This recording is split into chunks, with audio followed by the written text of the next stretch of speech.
కొంతమంది. అర్థమైందా?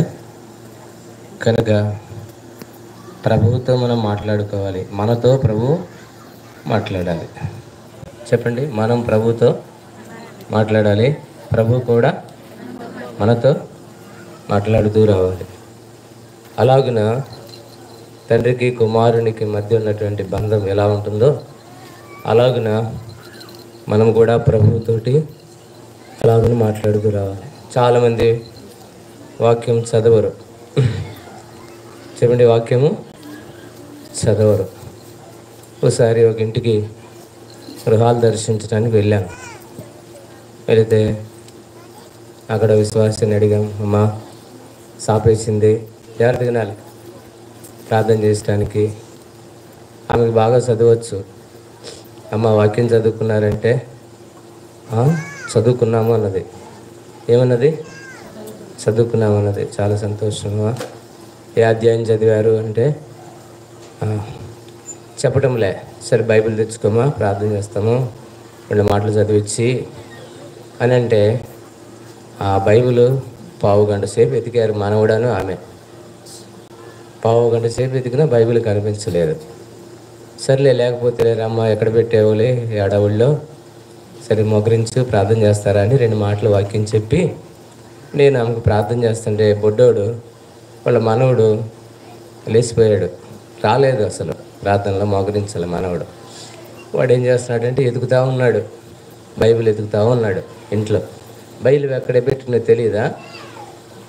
చెప్పండి అమ్మా, బైబిల్ ఎక్కడ పెట్టుకునేది తెలియదా? డబ్బులు ఎక్కడ పెట్టుకునేది కూడా తెలియదా మనకి? డబ్బులు అయితే ఏం చేస్తాం? మాట్లాడండి. చాలా జాగ్రత్తగా 1కి 4 సార్లు బీరువాలో పెట్టి, బీరువాలో కూడా లోపట లాకర్లో పెట్టి, అర్థమైందా? ఎంతో జాగ్రత్తగా ఉంటాం. కొంతమందికి కొన్ని కొండ గుర్తులు ఉంటాయి, ఒక్కోసారి పెడతారు, ఎందుకు భర్త తాగుపోతాడు అనుకో, తెచ్చిపోతాడని. అట్లా కొన్ని జాగ్రత్తలుగా మనము పెట్టుకుంటూ ఉంటాం.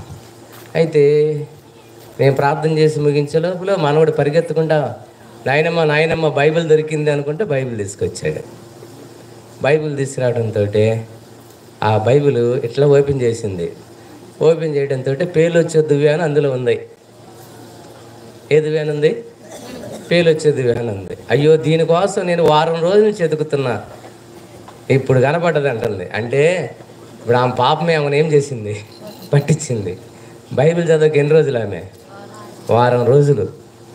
బైబిల్ చదువుకున్నామంటే చదువుకున్నానంటుంది. కనుక భయపడేది దేవునికి భయపడాలి.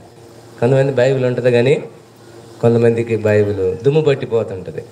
మా మామయ్య ఉన్నాడు ఒక ఆయన అరవిందం గారు టైంలో రక్షించబడ్డాడు.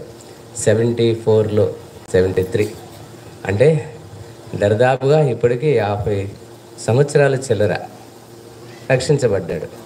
50 సంవత్సరాల క్రితం ఉన్న బైబిల్ ఇప్పుడు కూడా ఉంది. నేను ఎప్పుడు వెళ్ళాను, కరే నా బైబిల్ చూసా ఎట్టుందో అని అంటాడు. తీసుకురమ్మా అంటే అది కొరియా ప్రింట్, ఆ దినాల్లో పెద్దొచ్చు బైబిల్. అప్పుడు 50 సంవత్సరాల క్రితమే చాలా ఖరీదు పెట్టి కొనుక్కున్నాడు. నేను అంటాను కదా, మామయ్య చదువుతున్నావా అంటే అబ్బే చదవటంలే. చదవకపోతే బైబిల్ 50 ఏళ్ళు కాదు, ఈయన పోయిందా కూడా అంతే ఉంటుంది. బైబిల్ నలుగుతుందంటే చెప్పండి, మన హృదయం ఏమైపోతుంటుంది? నలుగుతూ ఉంటుంది. కనుక అది మనం గుర్తుపెట్టుకోవాలి. అలాగున ఈ ధర్మశాస్త్రమును ప్రేమించే వారికి ఎంతో నెమ్మది గలదు అని వాక్యం చెప్తుంది. కనుక వాక్యాన్ని చదవాలి, చదివించుకోవాలి.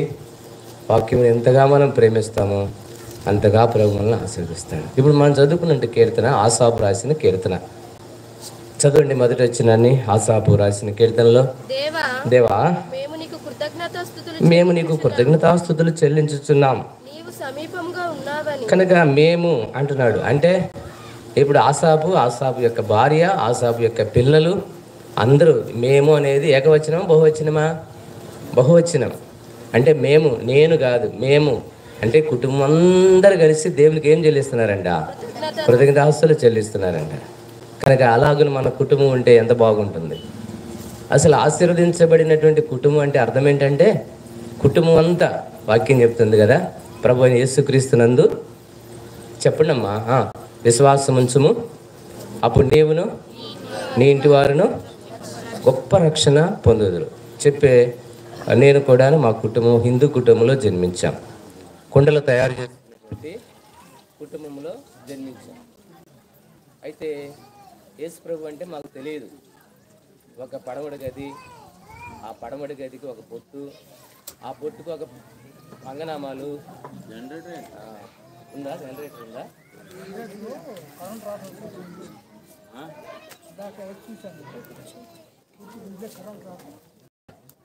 Right right right. చాలా జాగ్రత్తగా దగ్గరకు వేసుకుంటారా? కుర్చీలు కొంచెం దగ్గరకు వేసుకుంటారా? మరి సాక్ష్యం వినాలంటే దగ్గరకు వేసుకోండి. వినిపిస్తుందా? వినపట్ల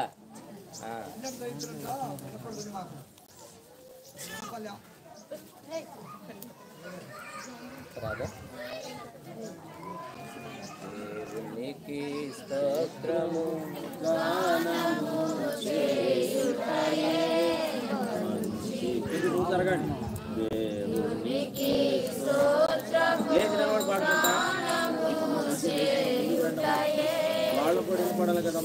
రండి రండి, ముందుకు రండి. మా వెనక చైర్లు కుర్చీలలో ముందుకు జరుపుకోండి. కొంచెం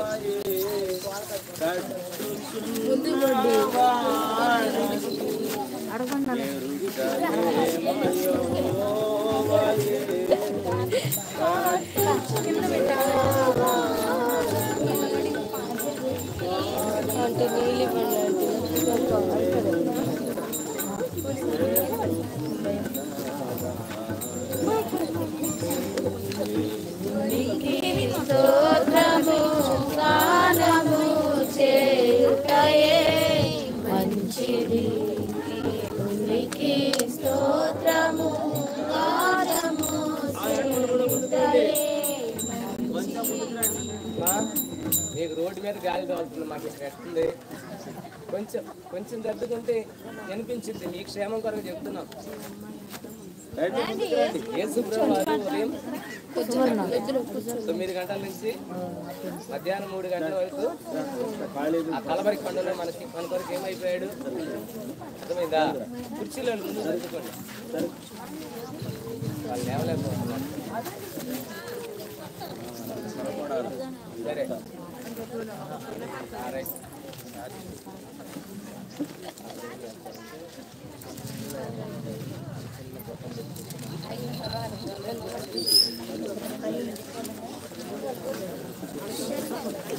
పర్వాలేదు.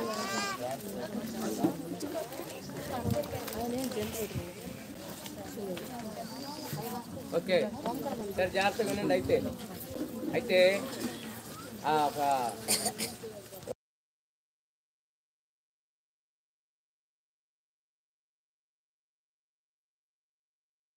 పెట్టెలు, పావుకోళ్ళు అంటే తిరుపతి వెంకటేశ్వరుల యొక్క చెప్పులు, పావుకోళ్ళు, ముడుపులు, కత్తులు. ప్రతి సంవత్సరం కూడా మరి వేలాద్రి, మా సొంత గ్రామం అచ్చంపేట, ప్రతి సంవత్సరం కూడా వేలాద్రి వెళ్ళి అక్కడికి మొక్కుబళ్ళు చెల్లించి రావాలి. అది మా తాత ముత్తాతల కాడి నుంచి వస్తున్నటువంటి సాంప్రదాయం. మరి అలాంటి పరిస్థితుల్లో మరి మా పెద్దనాయనకి కడుపులో నొప్పి వచ్చింది.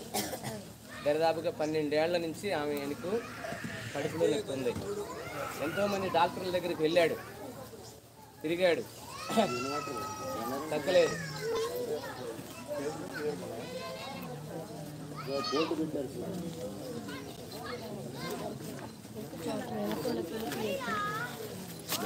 సపరేట్ ఉన్నాయా?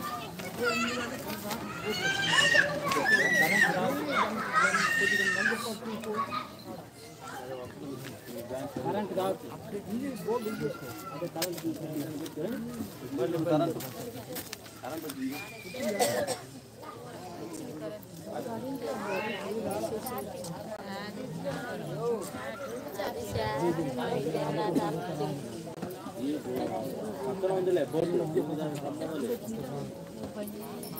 Right right right right.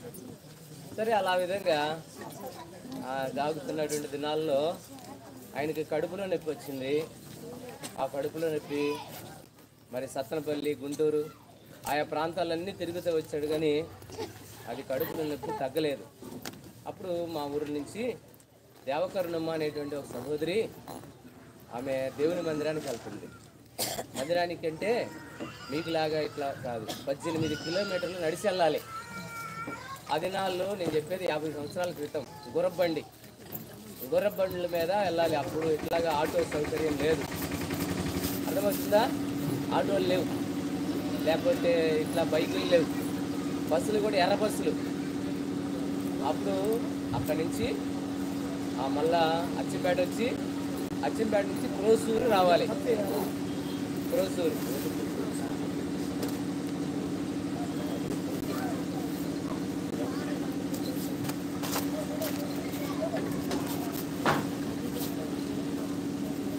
హల్లెలూయా పాడేదా,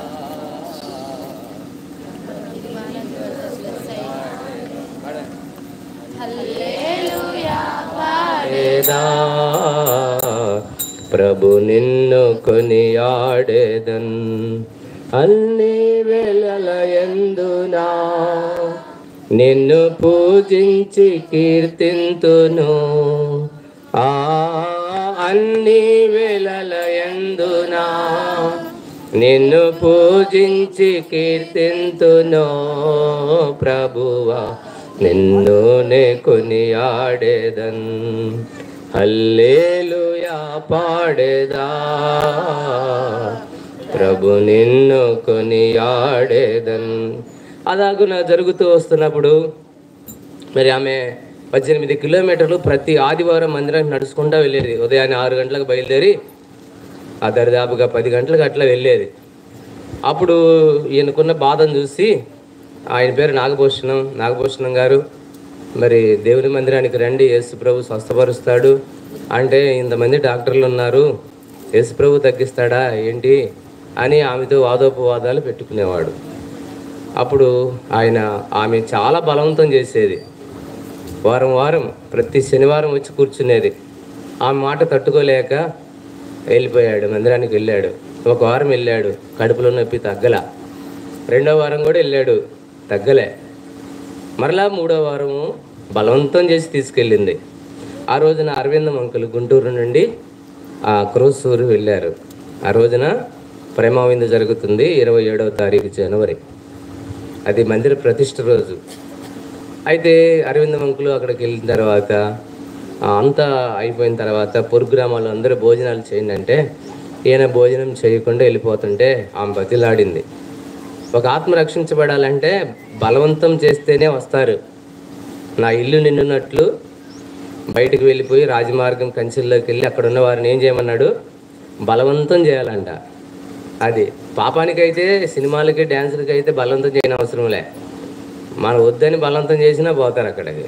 కానీ మందిరానికి రావాలంటే అంత సామాన్యంగా రానివాడు అప్పు. అది సరే, వెళ్ళిన తర్వాత భోజనం చేశాడు. భోజనం చేసిన తర్వాత ఈ దేవకరుణమ్మ ఆయన్ని తీసుకొని వెళ్ళింది, సేవకుని దగ్గరికి తీసుకెళ్ళింది. అయ్యా కొత్తగా వస్తున్నాడు, 2 వారాలు వచ్చాడు, ఇది 3వ వారము, ఆయనకి ఎప్పటి నుంచో కడుపులు నొప్పితో బాధపడుతున్నాడు, అయ్యా ప్రార్థన చేయండి అని అడిగింది. అడిగినప్పుడు ఆయన నూనె రాసి ప్రార్థన చేశాడు. ఎప్పుడైతే ప్రార్థన చేశాడో అద్భుతంగా ఆయనలో ఉన్న 12 సంవత్సరాలు ఉన్న కడుపులో నొప్పి తగ్గిపోయింది. చాలా అద్భుతం అన్నమాట అది. ఇక తగ్గిపోయిన తర్వాత ఈయన మందిరానికి వెళ్ళటం ఆరంభిస్తున్నాడు. ఇక చిన్నగా విశ్వాసం కలుగుతూ వచ్చింది. మీకు తెలుసా, భక్తులారా స్మరించేదము ప్రభు చేసిన మేలులు అనేటువంటి పాట మా పెదనాయన హెబ్రోన్ కాన్వకేషన్కి వెళ్ళినప్పుడు కట్టిన పాట అది. అక్కడ ఆ పాట నేర్చుకున్నాడు ఆయన. నేర్చుకొని ఇంటికి వచ్చి పాడుతూ ఉండేవాడు. రోజు ఒక బైబిల్ కొనుక్కున్నాడు, ఒక పాటల పుస్తకం కొనుక్కున్నాడు, రోజు పాడుతూ ఉంటే మా నాయన, నాకు 7 మేనత్తలు, నాన్నోళ్ళు 2, మొత్తం 9 మంది సంతానం. వాళ్ళు ఉమ్మడి కుటుంబమే. అప్పటికి ఏరుబడేది ఏం తెలియదు. అలా ఉన్నప్పుడు ఇక ఆయన భయంకరమైన తాగుబోతు. నరసింహరావు అంటే తెలియదు, తాగుబోతు నరసింహ అంటే ఆ ప్రాంత వాళ్ళందరికీ తెలుసు, అంత భయంకరంగా త్రాగుతాడు. ఒక రోజున తాగి బజారులో మంచం వేసుకొని ఈ పాట పాడుతున్నాడు. ఏ పాట చెప్పండి? భక్తులారా స్మరించెదము ప్రభు చేసిన. ఇట్లా ఆయన మా పెదనాయన రోజు పాడుకుంటాడు కదా ఆ పాట. ఆ పాటనే ఈయన విని విని విని విని ఈ పాట పాడుతున్నాడు. ఇదే సమయం సాయంత్రం 5 గంటలప్పుడు మా ఇంటి బట్టలు ఉతికే సాగులు ఆమె వచ్చింది, సత్యావతి. బట్టలు లోపటేసి బయటికి వెళ్ళిపోతుంటే మామ తాగి దేవుడి పాటలు పాడుతున్నావేంటి, తప్పు కదా అన్నదంట. ఈ ఒక్క మాట ఆయన హృదయాన్ని తాకింది. వెంటనే లోపలికి వెళ్ళిపోయి బైబిల్ పట్టుకున్నాడు. బైబిల్ పట్టుకుంటే దేవుడు మాట్లాడుతున్నాడు. భక్తిహీనులతో దేవుడు ఇట్లా సెలవిస్తున్నాడు, దిద్దుబాటు నీకు అసహ్యం కదా, దొంగను చూసినప్పుడు నువ్వు ఏకీభవిస్తావు, వ్యభిచారులతో సాంగత్యం చేస్తావు. ఇవన్నీ ఆయన జీవిత సాక్ష్యం అంతా అందులో ఉంది. వెంటనే తన పాపాలు చూపించింది దేవుని యొక్క వాక్యం. మా పెదనాయన వచ్చాడు, అరక పక్కన విడిచాడు. అప్పుడు చెప్తున్నాడు ఆయన, అన్న నేను తాగి దేవుడి పాటలు పాడానన్నా, అప్పటి నుంచి నాకు నెమ్మది లేదు, సత్యావతి లేదు అన్నది. కనుక ఇప్పుడు వాక్యం చదివితే దేవుడు ఏంటో ఇట్లా మాట్లాడుతున్నాడు, నాకు భయంగా ఉంది, నా గురించి ప్రార్థన చేయ అన్నాడు మా పెదనాయన ఏం చేశాడంటే వెంటనే మోకరింపు చేసి పాపాలు ఒప్పించాడు ఆయనకు వచ్చిన భాషల్లోనే. సరే ఎట్లాగైతే ఇప్పుడు ఇద్దరు బయలుదేరారు. ఎక్కడికి? మందిరానికి. ఇద్దరు బయలుదేరారు. కానీ ఆరాధన చేసే సమయంలో ఇంటర్వ్యూల టైం. బయటికి వెళ్ళి ఒక చుట్ట మల్లవల్ల పొగాకు అని ఉండేదంట. ఆ పొగాకు తెచ్చుకునేవాడు. మళ్ళీ అందరు కళ్ళు మూసుకున్నప్పుడు బయటికి వెళ్ళి 2 గుటకలు వేసుకునేవాడు. మళ్ళీ ప్రభు వాళ్ళ పాంత రొట్టి ద్రాక్షరసం తీసుకుంటారు, అందరు కళ్ళు మూసుకుంటారు కదా, అది సెకండ్ ఇంటర్వ్యూలు అనమాట. ఆ టైంలో వెళ్ళిపోయి మళ్ళీ ఒక దమ్ వేసుకొని వచ్చేవాడు. ఇక ఆఖరికి ఏమంటున్నాడంటే, అన్న నేను మందిరానికి రాను, అందరూ మంచివాళ్ళుగా ఉన్నారు అక్కడ, నేను ఒక్కడినే తాగుబోతుడిని, నేను మాత్రం మందిరానికి రానంటే మా పెదనాయన ఏమన్నాడంటే, అరే తాగే మందిరానికి రా అన్నాడు. తాగే మందిరానికి రా, ఏం కాదు తాగే రా అన్నాడు. సరే తాగి మందిరానికి వస్తూ ఉంటుంటే ఒక రోజున దేవుడు పట్టుకున్నాడు. ఏదో ఒకటి ప్రభునందు పడిన ప్రయాస వ్యర్థము కాదు కదా, ఒక మాట తాకింది. అవి మాకు కాదు యెహోవా, మాకు కాదు, నీ కృపాసత్యములను బట్టి నీ నామునికే మహిమ కలుగును గాక. వారి విగ్రహములు వెండి బంగారవి, నోరుండి పలకవు, గొంతుకుతో మాట్లాడవు, చేతులుండి ముట్టుకనువు, పాదములుండి నడవవు. ఈ విధంగా ఆ వాక్యము 115 కీర్తనలో దేవుడు మాట్లాడుతూ వస్తుంటే అప్పుడు మా పెదనాయన్ని అడిగాడు, అన్న మరి ఇంట్లో మరి చాలా బొమ్మలు ఉన్నాయి కదా, మరి ఎందుకని తీయలేదంటే, నువ్వు అడ్డాలోడివిరా నాకు తెలుసు కదా, అందుకని నేను తీయలేదా అన్నాడు. సరే అన్న, నేను కూడా ప్రభు నన్ను దర్శించాడు కదా అని. అప్పుడు నేను మా తల్లిదండ్రులకి లేక 12 సంవత్సరాలకు పుట్టాను. 12 ఏళ్ళకి మా అమ్మకి నేను కడుపులో పడ్డాను. అప్పుడు ఏం చేశారంటే నా వెంట్రుకలు తిరుపతికి మొక్కున్న తర్వాత అప్పుడు నాకు 2 సంవత్సరాలు తర్వాత అప్పుడు ఈ లోపల ప్రభువుని అంగీకరించారు. ఇప్పుడు నా వెంట్రుకలు మరి అక్కడ ఇవ్వాలా వద్దా, మొక్కుబడి చెల్లించాలా వద్దా? తొందరగా చెప్పండి. మనం ఏమనుకుంటాం, చెల్లించాలి అనుకుంటాం.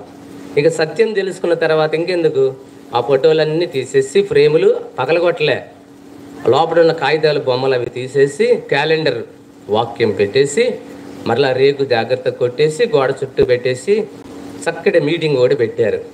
అప్పుడు అరవిందం అంకులు మా ఇంటికి వచ్చి నాకు పేరు పెట్టాడు, ఎఫ్రాయిం అని పేరు పెట్టాడు. ఇక ఇప్పుడు నాన్నోళ్ళు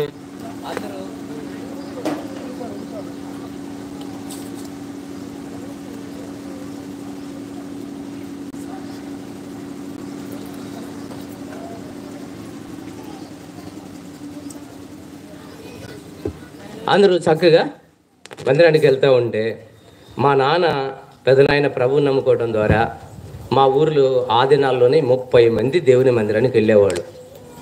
30 మంది ప్రభువుని అంగీకరించారు. ఈ దినాన మా ఊర్లో మందిరం కట్టబడింది. దరిదాపుగా 100 మంది అక్కడ గ్యాదర్ అవుతూ ఉంటారు. ప్రియమైన బిడ్డలారు, ఎందుకు చెప్తున్నానంటే, మనం ప్రభువుని అంగీకరించడం ద్వారా మన విశ్వాసాన్ని బట్టి, మన ప్రార్థనను బట్టి, మన భక్తిని బట్టి అనేకులు మార్చబడతారు, అనేకులు ప్రభు వైపు ఆకర్షించబడతారు. అలాగున ఇప్పుడు కుటుంబం అంతా కలిసి ఇప్పుడు చూసారా ఎవరిని? ఆసాపు, మేము నీకు కృతజ్ఞతాస్తుతులు చెల్లించుచున్నాం. కనుక ఎందుకు ఆయనకు కృతజ్ఞతాస్తుతులు చెల్లిస్తున్నాడంట? నీవు మాకు సమీపముగా ఉన్నావు అని చెప్తున్నాడు. చెప్పండి, ప్రభు మనకు ఎలా ఉన్నాడంట? సమీపంగా ఉంటాడు. ఎంత సమీపంగా ఉంటాడు చెప్పండి? 100 ఘంటసాల పాడాడు కదా, ఏమని పాడాడు? ఎన్ని మెట్లు ఎక్కినా కానారావేమయ్యా అంటాడు. అసలు ఉంటేనే కదా కానరాటానికి. ఇప్పుడు యేసుప్రభు వారు అలా కాదంట. ముక్కుకు గాలి ఎంత సమీపంగా ఉందో ప్రభు మనకంత సమీపంగా ఉంటాడు. ముక్కు గాలి ఎంత దగ్గర ఉంది? అంగుళం దూరంగా ఉందా? అంగుళం దూరంగా ఉండా మనం చనిపోతాం. ఎవరో భూమి మీద ఎవరో బ్రతకరు. ఎంత సమీపంగా ఉందో ప్రభు మనకంత సమీపంగా ఉంటాడు. జాగ్రత్తగా వాక్యం వినాలి, దృష్టి అటు ఇటు మళ్లించబాకండి. సరే, ప్రశ్న ఏంటంటే ప్రభు ఆసాపునకు ఎందుకు సమీపంగా ఉన్నాడు? ఇది క్వశ్చన్. ఈ క్వశ్చన్కి కొన్ని ఆన్సర్లు మనం జ్ఞాపకం చేసుకోవడానికి ప్రయత్నించుదాం. సరేనా? ఆసాపునకు దేవుడు ఎందుకు చెప్పండి, ఎందుకు సమీపంగా ఉన్నాడు? ఇది క్వశ్చన్. ఈ క్వశ్చన్కి ఒక 3-4 ఆన్సర్లు చూసుకోవడానికి ప్రయత్నించుదాం. రండి, దేవుని యొక్క వాక్యంలో వ్రాయబడుతూ వచ్చిన మాటను చూద్దాం. మొదటి దినవృత్తాంతముల గ్రంథం 25వ అధ్యాయం. మొదటి దినవృత్తాంతముల గ్రంథం 25వ అధ్యాయం.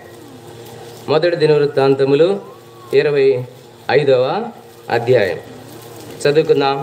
దేవుని యొక్క వాక్యంలో వ్రాయబడుతూ వచ్చిన మాటను చూద్దాం. 6వ వచనం చదువుమా. వీరందరూ ఆసాపుకును గట్టి చదవమ్మా. ఏంది భయంగా చదువుతున్నా? కన అనాల వాక్యం చదువుతుంటే.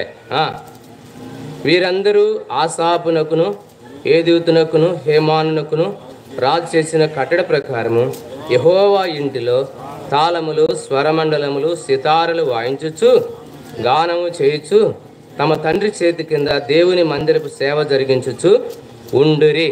ఇంకా యెహోవాను గానము చేయుటలో నేర్పు పొందిన తమ సహోదరులతో కూడా ఉన్న ప్రవీణులైన వారి పాఠకుల లెక్క 280 మంది. ఎవరు వీళ్ళు? మీకు చూడండి, దేవుని వాక్యంలో 16వ అధ్యాయం వెనక రండి. 16వ అధ్యాయం 4వ వచనం. 16వ అధ్యాయం 4వ వచనం చదువుదాం. 20 దయచేసి వాక్యంలో రాయబడుతూ వచ్చిన మాట చూసుకుంటే 16వ అధ్యాయంలో ఒక మాట మనకు కనిపిస్తుంది. చూడండి, అంతే 30 కాదు, దేవుని వాక్యంలో అంతే 16వ అధ్యాయము అక్కడ చూద్దాం. 37వ వచనం. అప్పుడు మందస్సము ముందర నిత్యమును కావలసిన అనుదిన సేవ జరుగుటకై దావీదు అచ్చట యెహోవా నిబంధన మందస్సం మీద ఆసాపును అతని సహోదరులను నియమించెను. కనుక దేవుని యొక్క వాక్యములో మనం జ్ఞాపకం చేసుకుంటూ వచ్చినప్పుడు ఆసాపునకు దేవుడు సమీపంగా ఉండటానికి గల కారణం ఏంటంటే వీళ్ళు ఎట్లాంటి వారు అంటే దేవుని మందిరములో పాటలు పాడేటువంటి వారు. చెప్పండి, ఎలాంటి వారంట? పాటలు పాడతారు. చూడండి, 15వ అధ్యాయం 18వ వచనం లేకపోతే 19వ వచనం. పాఠకులైన 15-19 పాఠకులైన హేమానును ఆసాపును యోతానును పంచలోహముల తాళములు వాయించుటకు నిర్ణయింపబడిరి. ఇప్పుడు దేవుడు మనం రక్షించిన తర్వాత దేవుని యొక్క మందిరములో మనం ఉంతేంటి? ఇప్పుడు నేను మీకు చెప్పింది అర్థమవుతుందా? అనేక సార్లు మనం బాప్తిసం తీసుకుంటాం.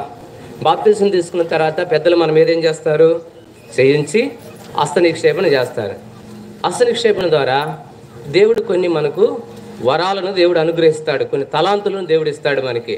కొంతమందికి కూరగాయలు కోసే తలాంతు ఉంటుంది, కొంతమందికి మందిరం ఊడిచే తలాంతు ఉంటుంది. అర్థమైందా? కొంతమందికి సాపలు వేసే తలాంతు ఉంటుంది, కొంతమందికి దేవుని వాక్యం చెప్పి కొంతమందిని మందిరానికి నడిపించేటువంటి తలాంతులు, వరాలు ఉంటాయి. వరములు లేని విశ్వాసు, తలాంతులు లేని విశ్వాసు ఎవరు కూడా లేరు. అందరికీ దేవుడు ఇచ్చాడు. ఎప్పుడైనా అడిగావా? ఎప్పుడైనా అడిగారా మీరు, ప్రభువా నేను నీకు ఎట్లా ఉపయోగపడాలి? ప్రార్థన చేసుకోవాలి. అనేక సార్లు మనం ఇప్పుడు ఎగ్జాంపుల్ చూడండి, బైబిల్లో చేప ఉపయోగపడిందా దేవునికి? మాట్లాడినమ్మా, చేప ఉపయోగపడిందా? ఎట్లా? 5 రొట్టెలు 2 చిన్న చేపలు. ఎన్ని వేల మందికి? పురుషులే 5,000, స్త్రీలు కాదు. స్త్రీలు ఎక్కువ మంది ఉంటారా? పురుషులు ఎక్కువ మంది ఉంటారు. ఎక్కడైనా స్త్రీలు ఎక్కువ. అంటే 3 వంతులు స్త్రీలు ఉంటే 2 వంతులే పురుషులు ఉంటారు. అప్పుడు స్త్రీలు ఎంతమంది? సుమారు 15,000. పురుషులు ఎంతమంది? 5,000. అప్పటికి ఎంతమంది వరసి? 20,000. మరి పిల్లలు ఎంతమంది? ఇంతమంది లెక్క వేయడం కుదరక పురుషులు లెక్కేసి ఫిలిప్ గారు అయిపోయింది ఆయన పని. అంటే నేనేం చెప్తున్నానంటే ఇంతమంది ఆకలి తీర్చింది ఏంటి? చేప. యోనా నీళ్ళలో పడ్డాడు. ఇక్కడ ఓడలో నుంచి నన్ను ఎత్తి కింద ఎండి ఈ తుఫాన్ ఆగిపోద్దని చెప్పాడు. ఎవరైనా? యోనా. ఎమ్మటే ఏమొచ్చింది? చేప వచ్చింది. యోనాను మింగేసింది, తీసుకెళ్ళిపోయి నిన్నే ఒడ్డున కక్కేసింది. ఇప్పుడు నేను చెప్పేది ఏంటంటే చేప ప్రభుకు ఉపయోగపడిందా లేదా? ఉపయోగపడ్డది. రైట్, బాగుంది. కోడి ఉంది, కోడి కూడా దేవునికి ఉపయోగపడిందా లేదా? ఎక్కడ? పేతురు విషయంలో కోడి గుయ్యికి మునిపోయినవేని 3 సార్లు గాడిద. మట్లాదివారం రోజున యేసుప్రభువు వారు ఏమి వెళ్ళాడు? గాడిద ఉపయోగపడుతూ వచ్చింది. ఒంటె ఎక్కడ మనకు అనిపిస్తుంది? అక్కడ ఎలియాజరు ఒంటి మీద, రిబ్కా కోసం ఒంటెల మీద వెళ్తూ వచ్చాడు. అవునా కదా చెప్పండి? బైబిల్లో మీరు పట్టుకోండి, చీమ గురించి ఉపయోగపడింది, బల్లి రాయబడుతూ వచ్చింది, మిడతలు రాయబడుతూ వచ్చినవి. ప్రతిదీ కూడాను బైబిల్లో ప్రభువునకు ఉపయోగపడ్డాయా లేదా? ఇప్పుడు తలంపు ఏంటంటే, మనము కానీ మన పిల్లలు కానీ ప్రభువుకి ఏమన్నా ఉపయోగపడుతున్నామా? మాకు బాల్యం ఉండి మా నాన్నోళ్ళు అదే నేర్పించారు. దేవుని మందిరంలో ఇప్పుడంటే కర్రలు వచ్చినాయి. ఏం కర్రలు? బండలు తుడిసే కర్రలు వచ్చినాయి. అప్పుడు మాకు ఏ కర్రలు లేవు మందిరం తొడటానికి. ఒంగోటం మందిరం గేటు చివరికి పోయిందాకా వంచినాడు లేపే పనే లేదు. అట్లా తుడిసేవాళ్ళం మందిరం. మేము మందిరం తొడటానికి మేము ఎక్కడ సిగ్గుపడలే. మగవాళ్ళే తొడవాలా, ఆడవాళ్ళే తొడవాలా, మగపిల్లలు తొడవకూడదు అనేది లేదు దేవుని మందిరంలో. అలాగున మా తల్లిదండ్రులు మాకు నేర్పారు. అందుకని ఆయన గొప్ప సేవకుడు అయ్యాడు మా నాన్న. ఆ తర్వాత నేను, మా తమ్ముడు, మా కుమారుడు, మేమందరం, మా కుటుంబం అంతా, మా చెల్లెళ్ళు, వీళ్ళందరూ కూడా ప్రభువుని అంగీకరించారు. వీళ్ళందరూ దేవుని సేవలోనే ఉంటా వచ్చారు. ఇప్పుడు మా కుటుంబం ఆశీర్వదించబడటానికి కారణం ఏంటంటే, మేము ప్రభువునకు ఎలా ఉన్నామంటే సమీపంగా ఉన్నాం. దేవుడు మమ్మల్ని వాడుకుంటూ వచ్చాడు. ఎక్కడ మేము సిగ్గుపడలేదు ఏ విషయాల్లో కూడాను.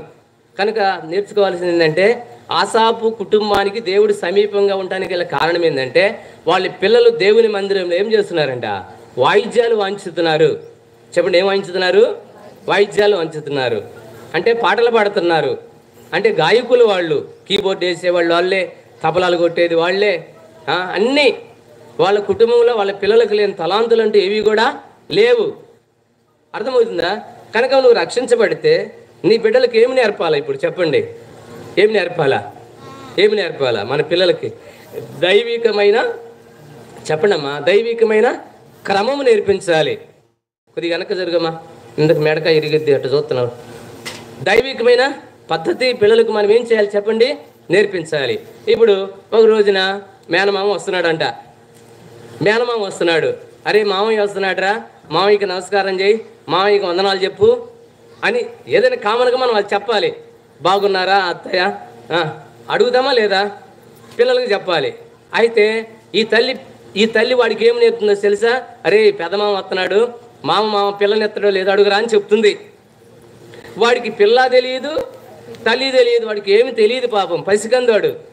కూర్చోరా, కూర్చో, సరిగ్గా కూర్చో, ఇది పండుకునే ప్లేస్ కదా, కూర్చో. కనుక ఇప్పుడు ఆ పిల్లగాడికి ఏమి నేర్పుతుంది చెప్పండి అమ్మా? మామ వాడు యోగక్షేమాలు తెలుసుకోవాలి. అరే మంచినీళ్ళే మామ ఇచ్చాడు, కాళ్ళు కడుక్కోవడానికి నీళ్ళు, తాగడానికి నీళ్ళు, ఇవి చెప్పాల్సింది పోయింది. ఏం చెప్తుంది?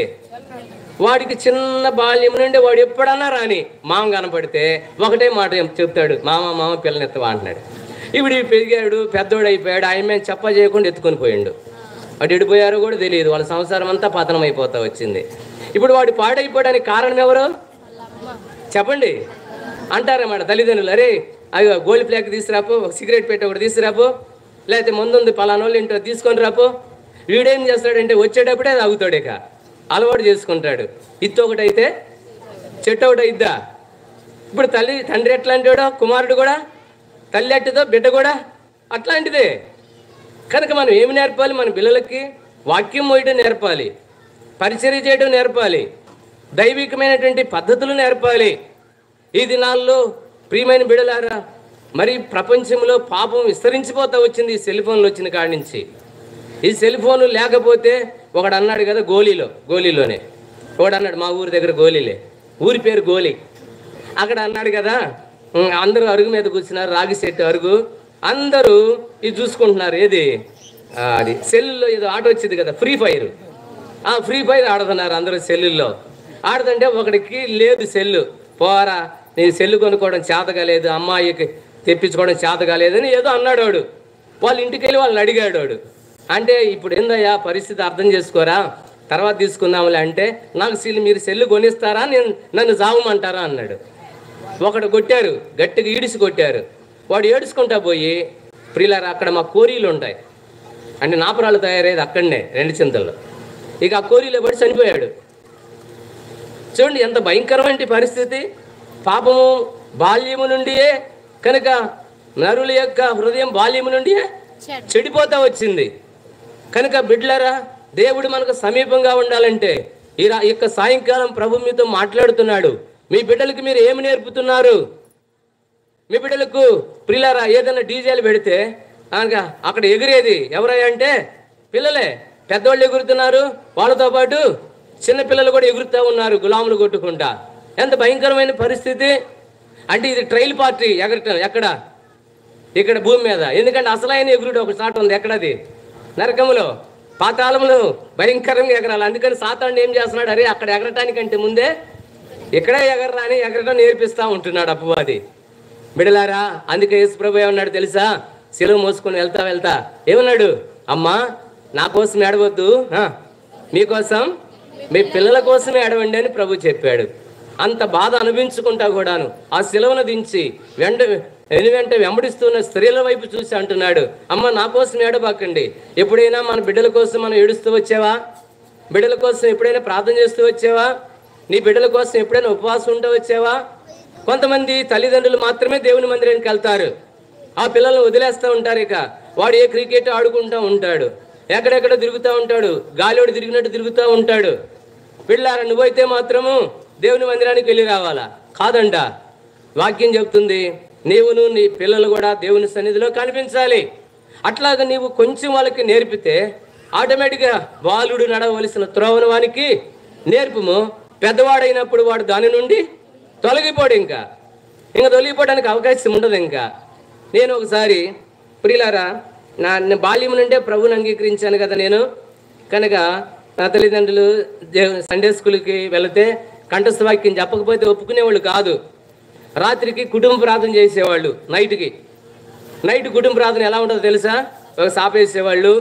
ఆ సాప దగ్గర మాకు కూర్చొని బైబిళ్ళన్నీ పెట్టుకొని పాటలు, ఎన్ని పాటలు కుటుంబ ప్రార్థనలు అంటే 3 పాటలు పాడిచ్చేవాళ్ళు. 3 పాటలు పాడాలి కుటుంబ ప్రార్థనలో. అది అయిపోయిన తర్వాత అధ్యాయం వరుసగా చదవాలట సీరియల్గా. నేను ఒక వచ్చిన మీరందరూ కలిసి ఒక వచ్చిన మన కాదు, ఎవరు వచ్చినా వాళ్ళు చదువుకుంటారు. తప్పులు పోయినాయో ఈత మేళ్ళ దగ్గర పెట్టుకునేవాళ్ళు. ఆ దినాల్లో ఈత మేళ్ళ తీసుకుని కొట్టేవాళ్ళు. అప్పుడు నేను లెక్కేసుకునేవాడిని. మా అక్కది పెద్ద అక్కది 2, ఆ అమ్మాయిది 3, వాడిది 4వ వచనం, నాది 6వ వచనం. నేను ముందుగానే ఆ వచనం చదువుకొని ఉండేవాడిని తన్నులు తినకుండా. అంత భయం. ఆ విధంగా తల్లిదండ్రులు దేవుని యొక్క వాక్యం విషయంలో వారు పెంచుకుంటూ వచ్చారు. ఆ దినాల్లో పైనుండి సహాయం అని చిన్న పుస్తకం ఉండేది, చిన్న పుస్తకాలు. ఆ దాంట్లో ఎన్నో వాక్యాలు ఉన్నాయి. అవన్నీ కంఠస్థం చేసి సువార్త వెళ్ళేటప్పుడు ఆ వాక్యం చెప్తా వచ్చేవాడిని. సువార్తల్లో మైక్ ఇచ్చేవాళ్ళు సైకిల్ మీద వెళ్తున్నప్పుడు. బిడ్డలారా, ఒక రోజున నా స్నేహితుడు సైదావలి 7th క్లాసులో జరిగిన ముచ్చట నేను చెప్పేది. నా స్నేహితుడు సైదావలి వాడు ఏం చేస్తాడంటే వాళ్ళ అన్న వాళ్ళ నాన్నోళ్ళు వాళ్ళందరూ కూడా సినిమా హాల్లో సోడాకాయలు అమ్ముతారు. ఇప్పుడు వాడు ఏం చేశాడంటే, అరే ఆ దినాల్లో మజ్ను అనే సినిమా వచ్చింది నేను చిన్నతనంలో, అరే సినిమా బాగుందిరా నాగార్జున సినిమా రారా అంటుందంటే, వామ్మో సినిమా అంటే నా గుండె పగిలిపోయింది. అట్లా వాడు నన్ను 7 రోజులు పీడించాడు. రారా రారా రారా రారా రారా. అరే మా నాన్నకు తెలిసిస్తే మా నాన్న కొడతాడు. దేవుని భయం కాదు, ఎవరి భయం? మా నాన్న కొడతాడు. అంటే ఏమి కాదులే రావా, అరే డబ్బులు లేకపోతే రాని నన్ను బలవంతం చేసి వాడు తీసుకొని పోయి ఆ గేటు దగ్గర నాకు కూడా 4 సోడాకాయలు ఇచ్చాడు. నేను కూడా సంకలో సోడా పెట్టుకుని సోడా అనుకుంటా లోపలికి పోయి వాడి సోడాలు వాడికి ఇచ్చేవాడిని. ఇక నేను ప్రశాంతంగా టికెట్ లేకుండా సినిమా చూస్తూ వచ్చేవాడిని. అట్లాగా దుష్ట సాంగత్యం మంచి నడవడిని ఏం చేసింది. ఇప్పుడు ఇంటర్వెల్ ఉంటుందిగా, మధ్యలో ఆ డోర్లన్నీ తలుపులు తెరుస్తుంటే ఈ తలకాయ తీసుకెళ్ళి 2 మోకాళ్ళు పైకి లేపి, కుర్చీలో పైకి లేపి కాళ్ళు ఆ 2 మోకాళ్ళ మధ్యలో నా తలకాయ పెట్టుకునేవాడిని. ఎవరన్నా చూస్తే మా నాన్నతో చెప్తారేమోనని. ప్రియులారా, ఏదో ఒక దినాన పాపం బయటపడింది. ఇక మా నాన్న నన్ను కొడతానికి సిద్ధమైతే నా తాళ చెరువు అని అక్కడ ఒక ఊరుండే, అక్కడ కొండ ప్రాంతం అది మీకులాగా. ఆ కొండలో 2 రోజులు ఉన్నాను. అప్పుడు ఒక ఆయన నన్ను చూసి పరామర్శించి, నాకు ఏమి జరగల, దేవుడు ఎంత గొప్పోడో, ఆ దినాలు ఏం జరిగితే మేము అడిగి ఉండేవాడిని కాదు. కనుక తీసుకొచ్చంటే మేము చెప్తున్నా మా నాన్న కొడతాడు అంటే, రా నేను ఉండాను రా అని చెప్పేసి ఆయన నన్ను తీసుకుని వచ్చి మా నాన్నకి అప్పచెప్పాడు. మా నాన్న నన్ను కొట్టలేదు, బొజ్జగిచ్చి చెప్పాడు. ఆయన చెప్పాడు, కొట్టావో వాడు చస్తాడన్నాడు. ఇక లేక పుడుతున్నాయి కదా 12 ఏళ్ళకి, ఇంకా ఎందుకు కొడతాడు. ఇక జాగ్రత్తగా చెప్పుకుంటూ వచ్చేవాడు. ఓ రోజున వాక్యం నన్ను దర్శించింది. వాక్యం నాతో మాట్లాడుతూ వచ్చింది, నువ్వు మనుషులకు భయపడుతున్నావు కానీ దేవునికి భయపడటం లేదని. ప్రియమైన బిడ్డలారా, ఈ విధంగా బాల్యము నుండి దేవుని యొక్క వాక్యమును కంఠస్థం చేయడం ద్వారాగా వాక్యము హృదయంలో భయము కలిగి ఉంటా వచ్చింది కనుక ఇప్పుడు నేను ఆ పాపం చేయడానికి నేను అలవాటు చేసుకోలేకపోతే వచ్చాను. బిడ్డలారా గమనించండి, మన బిడ్డలను ఆ విధంగా దైవికమైన విధానములో వారిని పెంచాలి. నువ్వు ఎక్కడుంటావు, నీ పిల్లలు అక్కడ ఉండాలి. ఇక్కడ ఆసాపు యొక్క పిల్లలు కనుక ఏం చేస్తున్నారంటే యెహోవా మందిరంలో పాటలు పాడుతున్నారంట, స్వరమండలాలంట, సితారులట. ఎంత అద్భుతము! దేవుడు ఆ కుటుంబాన్ని ఆశీర్వదించుకుంటా వచ్చాడు. అంతేకాదు, నేనేం చెప్తున్నానంటే దేవుడు అన్యాయస్తుడు కాడు. ఎట్లా వచ్చాడు అంటే దేవుడు మనం చేసిన దేవుడు అన్యాయస్తుడు కాడు. వాళ్ళ పేరు ఎక్కడ రాయబడిందంటే జీవగ్రంథములో రాసి ఉంచాడు దేవుడు. అర్థమవుతుందా? కనుక బిడ్డల విషయంలో చాలా మనము జాగ్రత్తగా ఉండాలి అనేటువంటిది మనం అక్కడ గుర్తించుకోవాలి. రండి, మొదటి దినవృత్తాంతముల గ్రంథం 16వ అధ్యాయం. మొదటి దినవృత్తాంతముల గ్రంథము 16వ అధ్యాయం. దేవుని వాక్యంలో మనం జ్ఞాపకం చేసుకుంటూ వచ్చినప్పుడు చూడండి, 4వ వచనం. అతడు యెహోవా మందస్సము ఎదుట సేవ చేయొచ్చు ఇశ్రాయేలు దేవుడని యెహోవాను ప్రసిద్ధి చేయుటకును వందించుటకును ఆయనకు స్తోత్రములు చెల్లించుటకును లేవీయులలో కొందరు నియమించును.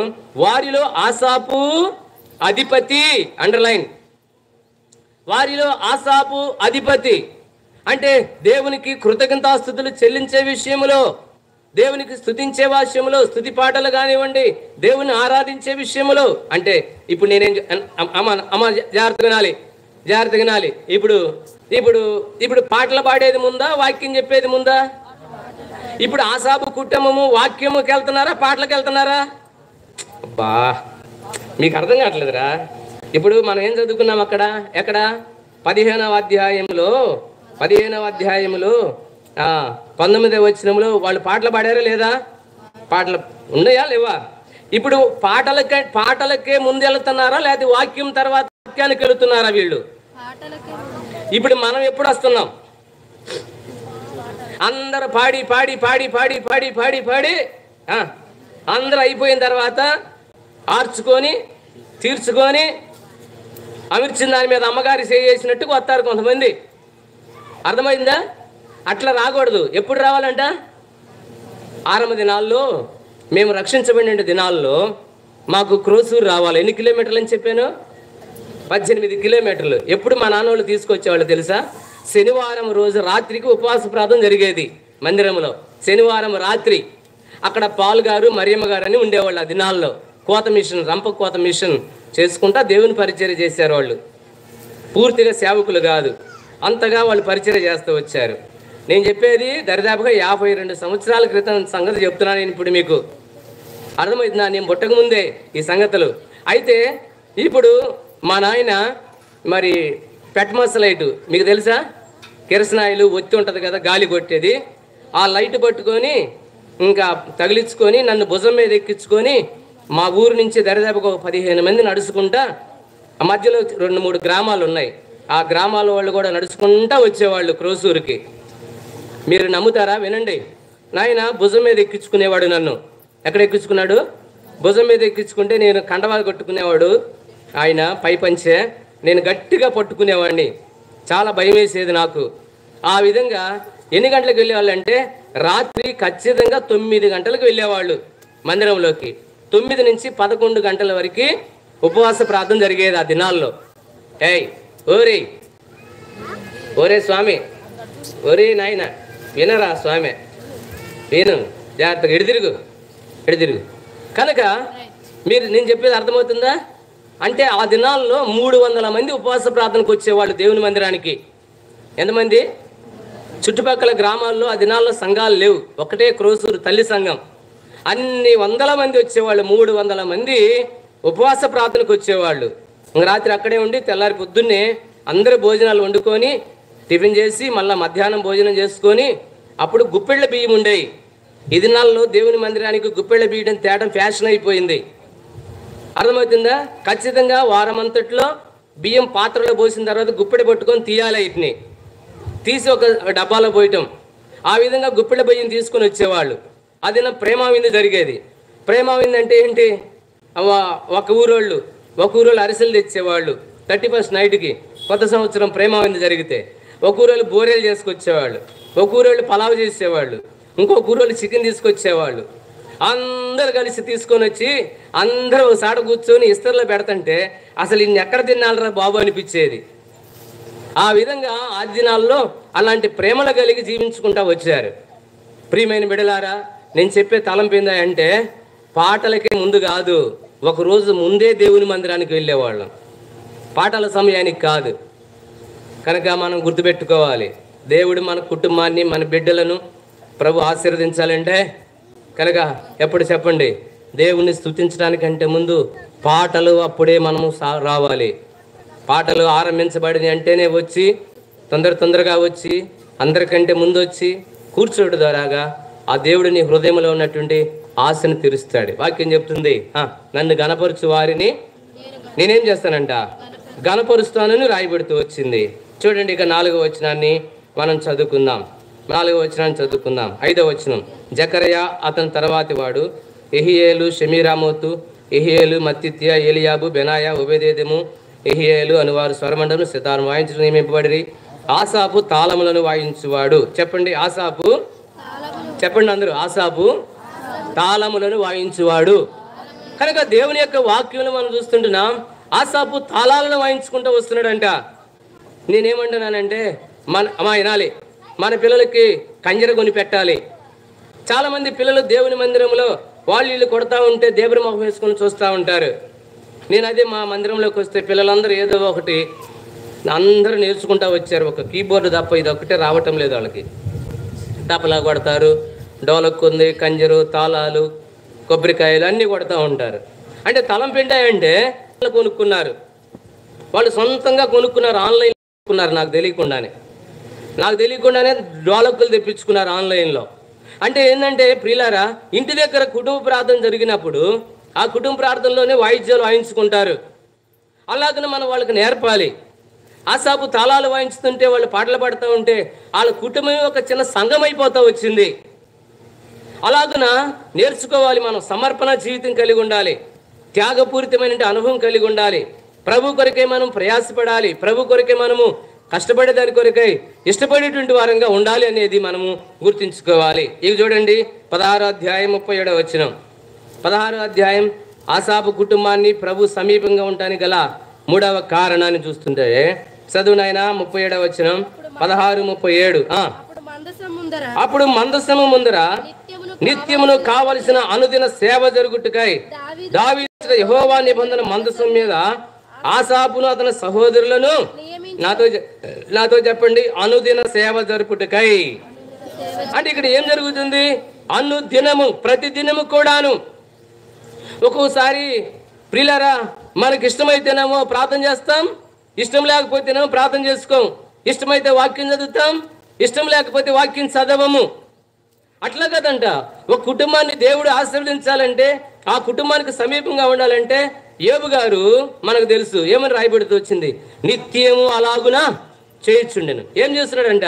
ఒక్కొక్కరి నిమిత్తమై, పిల్లలు పాపం చేశారేమో అని అనుకొని ఒక్కొక్కరి నిమిత్తమై దహన బలులు అర్పించుకుంటా వచ్చాడంట. ఏమని రాయబడుతూ వచ్చిందంటే, నిత్యము అనుదిన సేవా పరిచర్య. ప్రతిరోజు కూడా ప్రార్థన చేసుకోవాలి, ప్రతిరోజు ప్రభుని ఆరాధించాలి, ప్రతిరోజు ప్రభుని స్తుతించాలి. నేనేమంటానంటే, కొంతమంది హిందువులు ఉంటారు, వాళ్ళు ఏం చేస్తారంటే పొద్దునే లేవడంతో ఆ ఎదురుగా లక్ష్మీ బొమ్మ పెట్టుకుంటారు. ఏ లక్ష్మీ బొమ్మ? ధనలక్ష్మి. ఎందుకు? పొద్దున్నే ఎవడ ముఖం చూశాను అప్రాత్యం అనుకుంటా. పొద్దున్న ఎవరి ముఖం చూస్తారు చెప్పండి? వాళ్ళకున్న భక్తి ఈ దినాన మనకి లేదు. ఉదయకాలం లేచి సీపిరి కట్ట పట్టుకుంటావు, ఉదయకాలం లేచి పాత్రలు శుభ్రం చేసుకుంటావు, ఉదయాన్నే లేచి కల్లాపులు కొడతావు, ఉదయాన్నే లేచి దంతశుద్ధి, దేహశుద్ధి అన్ని శుద్ధులు చేసుకుంటాం. కానీ చెప్పండి, దేవుణ్ణి మనం స్తుతించే అనుభవము ఇప్పుడు కాకులు వచ్చినాయి, కాకి వచ్చింది, పొద్దున్నే కాకి అరుస్తుంది, నిద్రపోతున్నావు. పొద్దున్నే ఏమంటావు చెప్పండి అమ్మా? పొద్దున్నే ఏమంటావు? ఏందిరా పొద్దున్నే కాకి గోల, పొద్దున కాకిని తరమండి. ఇప్పుడు ఆ కాకి ఏమంటుంది? కావు కావు కావు కావు కావు కావు అని చెప్తుంటుంది. ఏమి కావు? అరే నీ ఆలోచనలు అన్నీ ఏది కూడాను నిజమైనవి కావు, ఈ డబ్బు శాశ్వతమైనది కాదు. చెప్పండి, ఈ అందం శాశ్వతమైనది కాదు. నేను చెప్తానా? పిసిక్ కూడా ఎలా ఉంటుంది? మాట్లాడరేందమ్మా మీరు ఏందో అమెరికా నుంచి దిగి వచ్చినట్టు చూస్తుంటే నేను ఏం చేయాలి మిమ్మల్ని? పిసిగూడు ఎంత డిజైన్గా చేసుకుంటుంది. ఏ ఇంజనీర్ కూడా అలాగనే పిసిగూడిని చేయలేడు. అర్థమవుతుందా? అంత సుందరంగా చేసుకొని చెట్టుకి ఎలాడ తీసుకుంటుంది అది. Okay, right right. అయితే ఇప్పుడు కాకిగూడు చూడండి, బైండింగ్ వైర్లు తీసుకుపోద్ది, పుల్లల తీసుకుపోద్ది, ఎక్కడో పెట్టిద్ది. అది ఎక్కడ డేవిడ్? సిటారి కొమ్మను పెట్టిద్ది. ఎందుకు? భూమి మీద ఈ నివాసం స్థిరమైనటువంటిది కాదు. కాకి ద్వారా కూడా మనం నేర్చుకోవాలి. దేవుడు నేర్పుతున్నాడు. మనం ఏమనుకుంటాం? ఇవే శాశ్వతమైనవి అనుకుంటున్నాం. అది చూడండి, దాని గూడు ఎట్లా ఉంటుంది ఒకసారి ఆలోచన చేయండి. టెంపరవరీగా ఉంటుంది. అంటే ఇక్కడ భూమి మీద మనం స్థిరమైన వారము కామని కాకులు చెబుతున్నా కానీ, కాకులు మనకు పాఠం నేర్పుతున్నా కానీ, కాకి గోళ మనం పట్టించుకోం. మన గోళం అందే, మన గోళం అందే కానీ కాకి గోళే పట్టించుకోం మనం. ప్రియమైన బిడ్డలారా, కాకి ద్వారా కూడా ప్రభు చూడండి వాడుకున్నాడు ఏలియాని. ఆహారము ఎవరు తీసుకొచ్చారు చెప్పండి? కాకులే కదా. కాకులు కూడా దేవునికి ఉపయోగపడ్డాయి. ప్రియమైన బిడ్డలారా, నీతో బాగూడదు నీ విశ్వాసం, నీతో బాగూడదు నీ భక్తి, నీ తర్వాత నీ పిల్లలకు అంటించిపో. ఈ పరిశుద్ధతను, ఈ రక్షణను, ఈ విశ్వాసం, ఈ భక్తిని నీ పిల్లలకి అందించిపో. అంతేగా నువ్వు చచ్చిపోవడంతో అంతా అయిపోకూడదు. ఈరోజు మేము ఇలా ఉన్నామంటే నేను చెప్పగలుగుతా, మా పెదనాయన మా నాన్న యొక్క పరిచర్య ద్వారానే మేము ఇలా నిలబడగలుగుతూ వచ్చాం. ఆ విధంగా వాళ్ళు ప్రయాసపడేవాళ్ళు. ఎండనక వాననక దేవుని పరిచర్యలో పాలు పొందుతూ వచ్చేవాళ్ళు. మా దగ్గర దేవపాల్ గారు అని ఒక ఆయన ఉండే దొడ్లేరులో. ఆయన సువార్త అంటే ఈ దినాలకు ఇప్పుడు ఆటోలు బస్సులు సౌకర్యాలు లేవు కదా. అప్పుడు సువార్త వేరే ఊర్లో, ఉదాహరణకి పాత చెరువు తండాలో సువార్త జరుగుతుందంటే ఇక్కడి నుంచి అన్నం సాంబారు వండుకొని తల మీద పెట్టుకొని పోతే జుట్టు మొత్తం ఊడిపోయేది. ఆ సుట్ట తీసేలికి, ఆ వేడికి, కాక్కి. నా కళ్ళారా నేను చూసాను ఆయన్ని. ప్రియులారా, ఈ దినాన విజయవాడలో వాళ్ళ కుమారుడు ఏసేపు, ప్రియులారా, 2,50,000 రూపాయలు ఉద్యోగం ఆయనకి. అంత ఉన్నతమైన స్థానానికి ప్రభు తీసుకెళ్ళాడు. కారణం తెలుసా మీకు? ఆ దినాల్లో వాళ్ళ నాయన ఏం చేశాడు చెప్పండి అమ్మా? ప్రభు కొరకు ఏమయ్యాడు? ప్రయాసపడ్డాడు. జుట్టంతా బొచ్చంతా పోయింది. ప్రభు కొరికి త్యాగం చేస్తూ వచ్చారు. చెప్పులు లేకపోతే సువార్తకు వస్తే ఆడవాళ్ళకి చెప్పులు ఇచ్చేసి వాళ్ళకి వీళ్ళు ఆ విధంగా కాళ్ళు కాలుకుంటా వెళ్ళిపోయినటువంటి సందర్భాలు ఎన్నో నా కళ్ళారా నేను చూస్తూ వచ్చాను. ఇది నాన్న, నీ భక్తి ఎక్కడుంది? నీ సమర్పణ ఎక్కడుంది? నీ త్యాగం ఎక్కడుంది? ఒకసారి చెప్పు. కనుక తలంపు ఏంటంటే అనుదినము, చెప్పండి, అనుదిన సేవ జరగాలంట. ప్రతిరోజు వాక్యం చదువుకోవాలి. ప్రతిరోజు వాక్యం చదవకుండా భోజనం చేయొద్దు. తీర్మానం చేసుకో. కంఠస్థ వాక్యం చెప్పకుండా నీ పిల్లల్ని పండుగ పెట్టొద్దు. ఈ దినాన్ని మేము నిలబడుతున్నామంటే ఆ విధంగా మా తల్లిదండ్రులు మమ్మల్ని శిక్షించారు. సండే స్కూల్కి వెళితే కంఠస్థ వాక్యం చెప్పకపోతే ఆ దినాల్లో తెల్ల సొక్క, ఆపు షర్ట్లు, తెల్ల సొక్క, కాకి నిక్కరు, స్కూల్ డ్రెస్సులే. మాకేమీ లేవు ఆ దినాల్లో. కాకి నిక్కర్లు వేసుకొని మందిరానికి కూడా పోయాలి. అంత టెక్నాలజీ కాదు ఆ దినాల్లో. కంఠస్థం రాకపోతే తొడపాసం పెట్టేవాళ్ళు టీచర్స్. మందిరంలో తొడపాసం పెట్టారు. ఒక్క కాలు మీద ఎగురుతా ఏడుచుకుంటూ ఉండేవాళ్ళం. ఈ దినాల్లో తడపాసం పెడితే మాకు పెట్టేటట్టు ఉన్నారు. బిడ్డలు పాడైపోవడానికి కారణాలు కాదా? మీరు కాదా? తల్లిదండ్రులు కాదా? చెప్పండి. మా నాన్న అదే చెప్తాడు, నెయ్యారుగా పెట్టాలంట, పియ్యారుగా తినాలంట పిల్లల్ని. ఆ విధంగా మమ్మల్ని పెంచుతూ వచ్చారు. ప్రియమైన బిడ్డలారా, అనుదిన సేవ, పిల్లలతోటి కుటుంబంతో కూర్చొని అనుదిన సేవ ఏం జరగాలంట.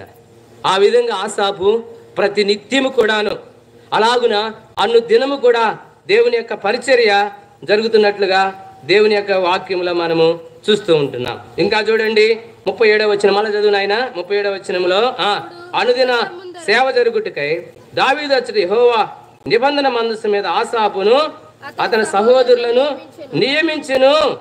కనుక ఓబేదేదోము వారి సహోదరులైన 68 మందిని, అంటే దేవుని యొక్క వాక్యములు నియమించడానికి కారణం ఏంటి అంటే వారు నమ్మకస్తులు. చెప్పండి, ఎలాంటి వారంటే ఆసాపులు? నమ్మకమైన కుటుంబం. దైవ సేవకుడు ఒక పని అప్పగిస్తే ఆ పని తూచా తప్పకుండా నెరవేర్చాలి. వారు మనమే కోపడతారు మన క్షేమం కొరకే. మీకు ఒక చిన్న ఎగ్జాంపుల్ చెప్తాను, జాగ్రత్తగా వినాలి. ఖచ్చితంగా 10 గంటలకి మాకు క్రోసూరులో ఆరాధన ఆరంభించబడుతుంది. 10 గంటలకు ఖచ్చితంగా పాటలు ఆరంభించబడతాయి. మీరు జాగ్రత్తగా వింటున్నారా? ఇక్కడే ఉన్నారా? ఉన్నారా లేదా? జాగ్రత్తగా వినండి. 10 గంటలకి ఆరాధన ఆరంభించబడుతుంది. గేట్ ఉంది. ఇప్పుడు మా నాయన, ఇంకా కొంతమంది, ప్రకాష్ రెడ్డి గారు, ఊటుకూరి ప్రభాకర్ రెడ్డి గారు, మరి ఆ తర్వాత దేవపాలు, అందుకూరి కనుక యాకోబు గారు, ఏల్పూరి సంసోను గారు, పెదపాలి ముత్యం గారని వీళ్ళందరూ కూడా కొన్ని బాధ్యత కలిగినటువంటి సహోదరులు. ఆ దినాల్లో బాధ్యత కలిగిన సహోదరులు. వారు ఏం చేశారంటే మొట్టమొదటి పాటకి రాలా, రెండో పాటకి రాలా, మూడో పాటకి రాలా. నేను సుజాన్ గారని ఆ దినాల్లో సేవ చేస్తున్నాడు. సుజాన్ గారు సేవ చేస్తున్నాడు ఆ దినాల్లో. మంచి పవర్ఫుల్గా ఉంటాడు దైవ సేవకుడు. నా చేతులారా నేను తాళపొర తీసుకొని గేటుకు తాళం వేయించేసాడు. మందిరానికి గేటుకు తాళం వేయించేసాడు. తాళం వేయించాడు. వేయించిన తర్వాత వీళ్ళు ఆర్చుకొని తీర్చుకొని వచ్చారు మాట్లాడుకుంటా. ఏం మాట్లాడుతున్నారో తెలియదు, ఏమేమి మాట్లాడుతున్నారు సేవకుడికి విరోధంగా నాకైతే తెలియదు. మొత్తానికి ఏదో టెండర్ పెడతానికే మాట్లాడుకుంటూ కూర్చున్నారు. వెంటనే తాళం వేయించేసాడు. నేనే తాళం వేసినది చిన్నప్పుడు కనుక దానికి తాళం బిగించి వచ్చిన తర్వాత వాళ్ళు గేటు దగ్గరే ఉన్నారు. ఆరాధన వాక్యం అయిపోయింది, ఆరాధన చేయడం కూడా అయిపోయింది. ఇప్పుడు బల్ల వర్తమానానికి లేచి నిలబడి పాటలు పాడతారు కదా, ఆ సమయంలో ఎవరైనా మంచినీళ్ళు తాగిరండి అంటే ఇప్పుడు సేవకుడు అక్కడికి వెళ్ళిపోయి కనుక అప్పుడు తాళం తీశాడు. తాళం తీసి వాళ్ళ భుజం మీద పడి ఏడ్చాడు. అన్నా, నేను తాళం వేసానని మీరు బాధపడబాకండి, నన్ను క్షమించండి. బాధ్యత కలిగిన మీరే, మందకు మాదిరిగా ఉండవలసిన మీరే ఇంత ఆలస్యంగా వస్తే విశ్వాసులు కొత్తగా వచ్చేవాళ్ళు ఏమనుకుంటారు? దయచేసి నన్ను క్షమించండి అంటే ఒకళ్ళ భుజం మీద ఒకళ్ళు పడి ఏడుస్తూ వచ్చారు. నేను అంటాను కదా, నువ్వేంటి తాళం వేసేదాన్ని మరి వ్యతిరేకంగా మాట్లాడలే. నువ్వు తాళం వేస్తావా, నువ్వంటే ఎవరు అనుకున్నావనే మాట్లాడలే. వాళ్ళు చెప్పిన ప్రతి దానికి లోబడుతూ వచ్చారు, విధేయత చూపిస్తూ వచ్చారు, తగ్గించుకుంటూ వచ్చారు. అందుకనే ఆ కుటుంబాలన్నీ కూడా ఈ దినాన దీవించబడుతూ వచ్చినాయి, ఆశీర్వదించబడుతూ వచ్చినాయి. నీతిమంతులు గద్దించడం మనకు తైలాభిషేకం కనుక ఆశీర్వాదకరమైనటువంటిది అది. కనుక ప్రియమైన బిడ్డలారా, దేవుని మందిరంలో మనం ఎలా ఉండాలంట చెప్పండి? దేవుని పరిచర్యలో ఇంట్లోనైనా సరే ఎలా ఉండాలంట? నమ్మకత్వము. చెప్పండి, ఎలా ఉండాలంట? నమ్మకంగా ఉంటే దేవుడే మనల్ని నియమించుతాడు. ఏదో ఒక బాధ్యతను దేవుడు అప్పగిస్తాడు. నమ్మకమైన వారి కొరకే దేవుడు కనిపెడుతూ ఉన్నాడు. ఆ నమ్మకమైన వారిని ప్రభు దీవిస్తూ ఉంటాడు.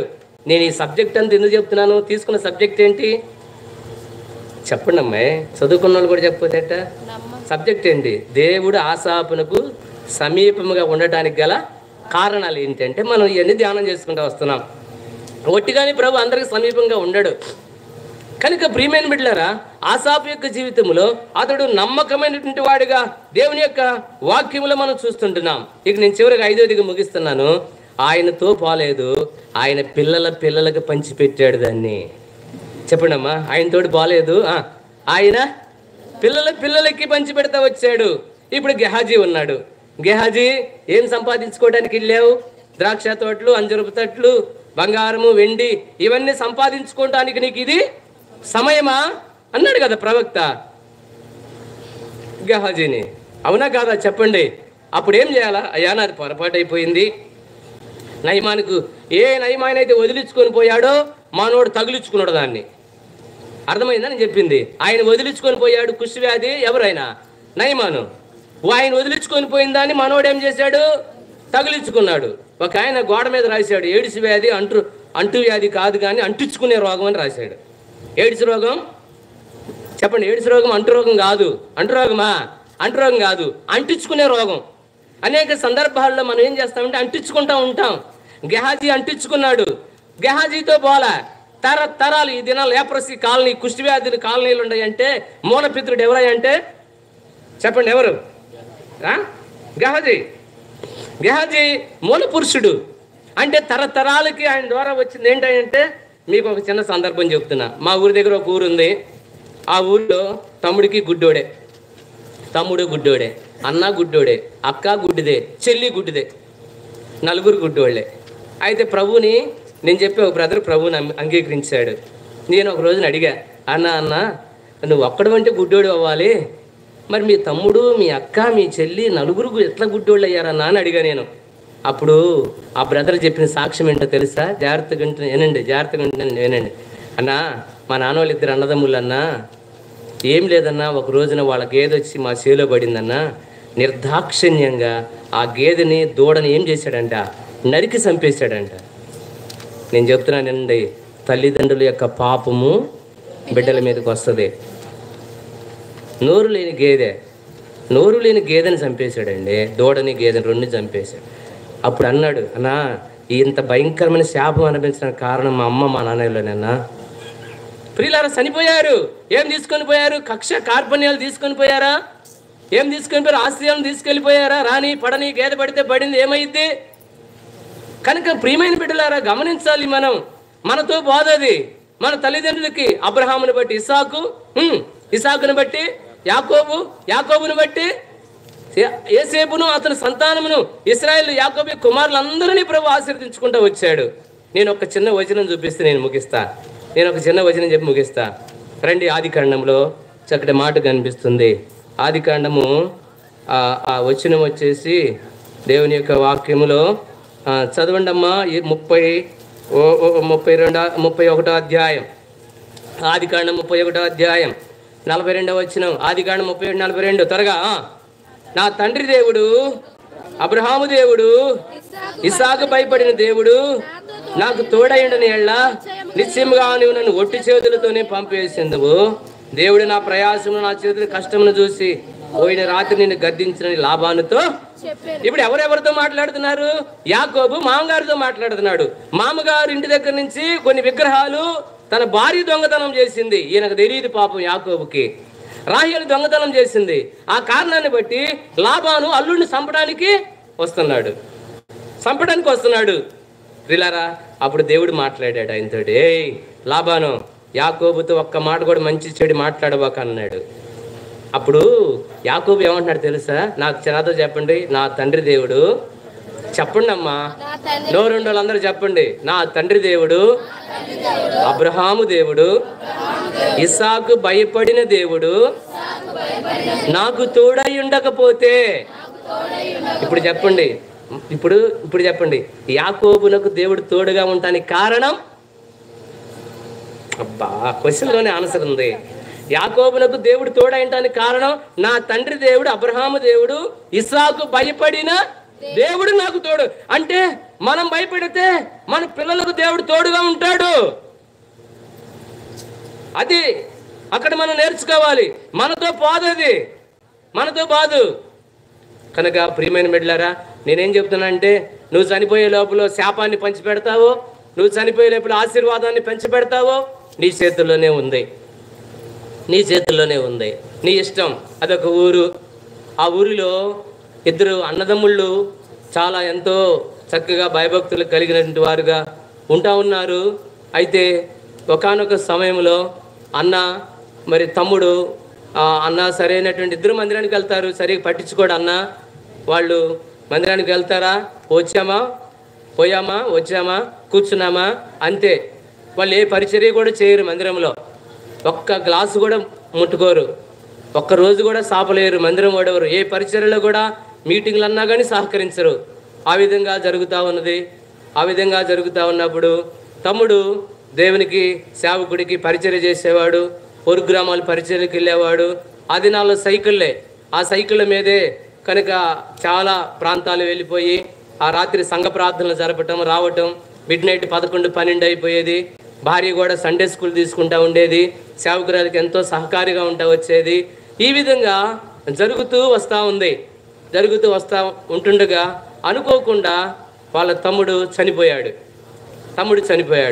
ఇప్పుడు చూడండి, అప్పటికి ఆస్తులు పంచుకోలేదు. ఆ రోజు నుంచి ఇప్పుడు మరదలని ప్రేమగా పిలుస్తున్నారు. కానీ నమ్మకంతో కనుక నమ్మక ద్రోహం చేసి ఆస్తి అంతా అన్న పేరును రాయించి చేసుకున్నాడు. కనుక ఇప్పుడు ఆయనకు ఒక కొడుకున్నాడు, ఈయనకి ఒక కొడుకున్నాడు. ఇద్దరు కలిసి ఒకే స్కూల్లోనికి పంపిస్తూ ఉన్నారు. ఇద్దరు కలిసి ఒకసారి క్యారేజీ కట్టేవాళ్ళు. కనుక ప్రియులారా, అలాంటి దినాలు గడుస్తూ ఉంటుండగా ఇప్పుడు అన్న కొడుకు తమ్ముడు కొడుకు మీద కనుక కక్ష సాధిస్తూ ఉండేవాడు. ఎన్నో నేరాలు మోపేవాడు. సాయంత్రానికల్లా అట్లా ఇట్లా వాడి దొంగతనం చేసి వీడి మీద వేస్తూ వచ్చేవాడు. ఆ విధంగా జరుగుతూ ఉన్నప్పుడు ఈ తల్లి ప్రార్థన చేసేది, ప్రభువా, నా భర్త నీకు భయపడ్డాడు కదా, నా భర్త నమ్మకంగా పరిచర్య చేశాడు కదా, నా భర్త నీకు ఎంతో నీ పరిచర్యలో సహకరిస్తూ వచ్చాడు కదా, ఏంటి ప్రభువా ఈ పరిస్థితి? నా భర్త చనిపోయాడు, కుమారుడిని నాకు ఏకైక కుమారుడు, వాడినే చూసుకొని బ్రతుకుతున్నాను. వీడిని కూడాను బ్రతకనిచ్చేటట్టు లేరు. వాడికి సద్ది కూరలు వేయటం, సద్దన్నం పెట్టడం, వాడి క్యారేజీలో ఆ విధంగా మధ్యాహ్నం అయ్యేసరికి అది పాసికంపు కొడతా ఉంది. కొడుకమో చక్కగా శ్రేష్టమైనది పెట్టుకుంటూ ఉండేవాళ్ళు. ఈ విధంగా జరుగుతూ వస్తూ ఉన్నది. ఏడుస్తూ ఉంది, ప్రార్థన చేస్తూ ఉంది. అయ్యా నువ్వు ఉన్నావా, అయ్యా నువ్వు ఉన్నావా, నువ్వు ఉంటే నా పరిస్థితి ఏంది, నా భర్త నీకెంత భయపడుతూ వచ్చాడు, నేను నీకెంత భయపడుతూ వచ్చాను ప్రభా, ఏంటి ఈ పరిస్థితులు. తల్లిదండ్రులు చెప్పుకోవాలంటే తల్లిదండ్రులు అంటున్నారు నువ్వు వచ్చేసేయి పుట్టింటికని. తల్లిదండ్రులు పిలుస్తున్నారు అమ్మాయిని. అమ్మాయి ఏమో రావటం లేదు. ఎందుకు రావటం లేదంటే పుట్టింట్లో మందిరం లేదు, పుట్టింటి దగ్గర దేవుని సహవాసం లేదు. అయ్యో నేను వెళ్ళిపోతే ఆత్మీయంగా నష్టపోతాను. ఇప్పుడు ఎన్ని శోధనలైనా పర్వాలేదు, దేవుని మందిరానికి ఆనుకొని నేను కనిపెట్టుకొని ఉంటానని తల్లిదండ్రుల మాట కూడా ధిక్కరించుకొని అక్కడే మెట్టినింట్లోనే ఉంటా ఉంది. అట్లా దినాలు గడిచిపోతూ ఉన్నాయి. ప్రార్థన చేస్తూ ఉంది. ఒక రోజున మ్యారేజ్ ఫంక్షన్కి వెళ్ళిపోయారు. వెళ్ళేటప్పుడు మరదలను తీసుకుని వెళ్ళాలి కదా, తమ్ముడి భార్యని, తోటి కోడలను తీసుకుని వెళ్ళాలి కదా, ఆమె కుమారుని కూడా తీసుకుని వెళ్ళాలి కదా. చెప్పకుండా కారులో వెళ్ళిపోయారు. ఆ తర్వాత వీళ్ళు ఏడుస్తున్నారు ప్రభువా ఏమైంది, నా మమ్మల్ని కూడా ఎక్కించుకొని పోతే, ప్రభా మాకు కూడా చెప్పొచ్చు కదా, ఏంటి ప్రభా నువ్వు ఉన్నావా, నువ్వుంటే ఇది ఎందుకు జరుగుతుంది అని. ప్రియులారా, ఆ మ్యారేజ్ ఫంక్షన్ అయిపోయింది. రిటర్న్లో వస్తా యాక్సిడెంట్ అయిపోయింది. మీరు నమ్మండి ప్రియులారా, బావ, తోటికోడలు, కొడుకు ముగ్గురు అన్ఎక్స్పెక్టెడ్గా చనిపోతూ వచ్చారు. ఎవరైతే అన్యాయం చేశారో, ఎవరైతే అక్రమంగా ఫోర్జరీ సంతకాలు చేయించుకుంటా వచ్చారో, ఎవరైతే హింసించారో, ఎవరైతే దూషిస్తుకుంటా వచ్చారో, ప్రియమైన బిడ్డలారా, ఈ దినాన వాళ్ళ ఆస్తి అంతటిని అప్పగిస్తే ఆమె ఏం చేసిందంటే, ఇదిగో నాకు ఇదంతా వద్దు, నా ప్రభు పరిచర్య కొరకై నేను అప్పగిస్తున్నానని దేవుని మందిర సేవ కొరకై, ఆ పరిచర్య కొరకై ఆమె ఆస్తిని అంతటిని దేవుని కొరకై ఖర్చు పెడతా వచ్చింది. ఇది కట్టుకథ కాదు, ఇది జరిగినటువంటి సంఘటన. ఈ రాత్రి నేను చెబుతున్నాను, ఈ సాయంకాలం ఎవరైతే నిన్ను హింస పెడుతున్నారో, ఎవరైతే నిన్ను అన్యాక్రాంతం చేస్తున్నారో, ఎవరైతే నీ సొమ్ము నీదైనప్పటికీ కూడాను నీది కాకుండా ఎవరైతే నీ మీద వ్యాజ్యమాడుతూ వస్తున్నారో, ఈ సాయంత్రం సింహాల నోర్లు మూసే దేవుడు నా ప్రభు. దేవుడు నీ దుఃఖ దినాలు సమాప్తం చేస్తాడు. నీ కన్నీటిని తుడిచే దేవుడు ఇక్కడున్నాడు. నువ్వు పూర్తిగా దేవుని మీద ఆధారపడు, నువ్వు దేవునికి భయపడు. నా దేవుడు అలా భయపడేటువంటి వారిని అంగుళం కూడా దాటిపోడు. దేనినైనా ప్రభు దాటిపోతామడే కానీ నీ కన్నీటి బొట్టుని నా ప్రభు దాటిపోయేటువంటి వాడు కాదు. ప్రియమైన బిడ్డలారా, ఈ సాయంకాల సమయంలో దేవుడు నీ కుటుంబానికి సమీపంగా ఉన్నాడా? నీ కుటుంబానికి సమీపంగా ఉంటా వచ్చాడా? సమీపంగా ప్రభు ఉంటే నీకు అంతే చాలు. ఆకాశం మందు నీ ఉండగా ఈ లోకంలో నాకు ఏది అక్కరా లేదు, నాకు చాలు ప్రభువా, నువ్వు నాకు చాలు, నాకు చాలు, నువ్వు ఉంటే నాకు చాలు ప్రభువా. ప్రియమైన బిడ్డలారా, ఇలాంటి ఆత్మీయ అనుభవంతో నువ్వు ఉంటే తప్పకుండా దేవుడు నిన్నుని బట్టి నీ పిల్లల సంతానానికి దేవుడు సమీపంగా ఉంటాడు, తోడై ఉంటాడు, ఆశీర్వదిస్తాడు. అట్టి కృప పరిశుద్ధాత్మ దేవుడు మన సహాయము చేయనుగాక.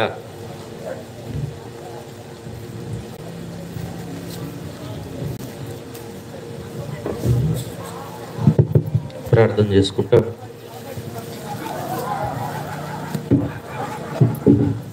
ప్రార్థన. ప్రేమగల తండ్రి, పరిస్థితులను మార్చువాడా, బ్రతుకులను మార్చువాడా, జీవితాలను చక్కచేయవాడా, ఆసాపు కుటుంబం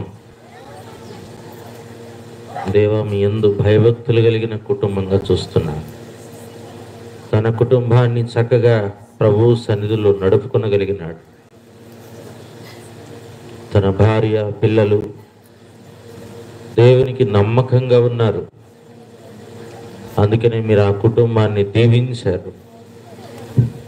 ఆ కుటుంబం దేవుని సన్నిధిలో గడిపే కుటుంబం. పాటలు, వాయిద్యములు వాయించడం, దేవుని ఇంటిలో ఉండడం, దేవుని సేవ జరిగించడం. అవును తండ్రి, మేమందరం దేవుని గురించి పాడాలి. వీలైతే కుటుంబాల్లో పిల్లలు వాయిద్యములు వాయించాలి. దేవుని సేవ జరిగించడానికి కుటుంబంలో బిడ్డలు ఉపయోగపడాలి. ఇదంతా అవసరం.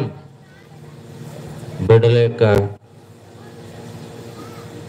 శక్తి దేవుని కొరకు ఖర్చు పెట్టాలి. వారు నడవలసిన త్రోవ తల్లిగా తండ్రిగా నేర్పించకపోతే నడవకూడని త్రోవలో వెళుతారు వాళ్ళు. దేవా జ్ఞాపకం చేసుకోండి. అంతేకాదు మీ దాసుని ప్రభా విగ్రహారాధన కుటుంబం నుండి రక్షించుకొని తన పాపములను క్షమించి మీ దాసునిగా వాడుకుంటున్నారు. స్తోత్రాలు. అంతేకాదు అన్యాయం చేయడం మంచిది కాదని చెప్పారు.